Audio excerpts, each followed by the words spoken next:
Saudara Direktorat Lalu Lintas Polda Sulawesi Tenggara bekerjasama dengan Dinas Perhubungan melakukan pemantauan dan pemeriksaan terhadap kendaraan umum untuk mudik Lebaran. Pemeriksaan dilakukan ini melingkupi kelayakan kendaraan khususnya bus antar kabupaten dan provinsi.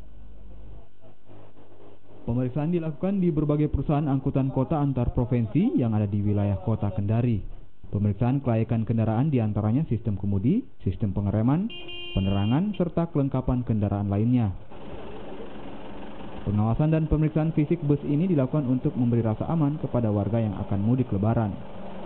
Jadi kita cek kondisi fisiknya kendaraan, baik itu kondisi fisik itu berarti masalah layang jalan. Jadi itu nanti akan dijelaskan oleh Bapak dari Disub. Kalau saya mengecek masalah surat-surat ya, surat-surat daripada kendaraan maupun surat-surat daripada pengemudi. Sementara itu pihak Balai Pengelola Transportasi Darat Wilayah 18 Kementerian Perhubungan mengatakan dari pemeriksaan fisik bus angkutan Lebaran kurang lebih 90% dinyatakan tidak layak jalan. Berapa persen yang tidak layak? Bisa dikatakan 90% itu tidak layak jalan, Pak. Ya, cuma kami di sini hanya sebatas menghimbau karena pelaksanaan penegakan hukum belum kami laksanakan, baru himbauan untuk melengkapi baik.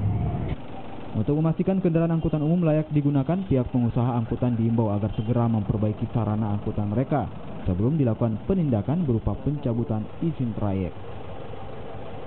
Yusnandar, Kompas TV, Kendari, Sulawesi Tenggara.